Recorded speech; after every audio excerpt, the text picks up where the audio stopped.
UP में अखिलेश के साथ दम दिखाकर अब कांग्रेस की नजर मायावती पर, प्रमोद तिवारी ने दिया न्योता। नमस्कार साथियों, समाजवादी पार्टी के साथ गठबंधन कर यूपी में दम दिखाने के बाद कांग्रेस की नजर अब मायावती की अगुवाई वाली बसपा को साथ लाने पर है। आपको बता दें कि कांग्रेस के राज्यसभा सांसद प्रमोद तिवारी ने बसपा को विपक्षी गठबंधन में आने का न्योता दिया है।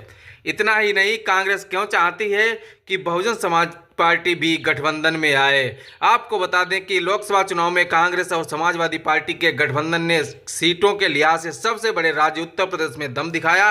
सपा कांग्रेस गठबंधन को सूबे की 80 में से 43 सीटों पर जीत मिली और पिछले चुनाव में 62 सीटें जीतने वाली भाजपा केवल महज 33 सीटें ही जीत सकी।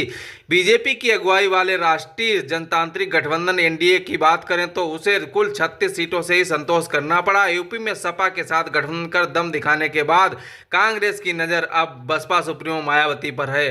कांग्रेस के राज्यसभा सांसद प्रमोद तिवारी ने मायावती की अगुवाई वाली बहुजन समाज पार्टी को इंडिया ब्लॉक में शामिल होने का न्योता दिया है।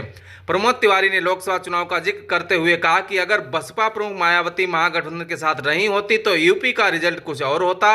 उन्होंने दावा किया कि बसपा साथ होती तो इंडिया ब्लॉक 80 की 80 सीटें जीत लेता। प्रमोद तिवारी ने कहा कि महागठबंधन ने अपनी ओर से बहुत कोशिश की थी कि मायावती की पार्टी भी साथ आ जाए, लेकिन उन्होंने अकेले ही चुनाव लड़ने का फैसला लिया था।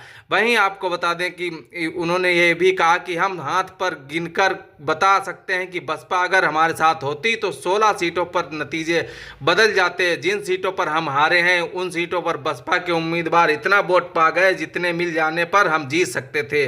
कांग्रेस के वरिष्ठ नेता ने आगे कहा कि मायावती को हमारी यही सलाह है कि अगर बीजेपी को हराना चाहती हैं तो महागठबंधन के साथ आ जाएं। गौरतलब है कि लोकसभा चुनाव से पहले भी कांग्रेस के नेता लगातार ये कहते रहे कि हमारे दरवाजे बसपा के लिए अंतिम समय तक खुले रहेंगे, लेकिन मायावती ने एकला चलो का नारा दिया था।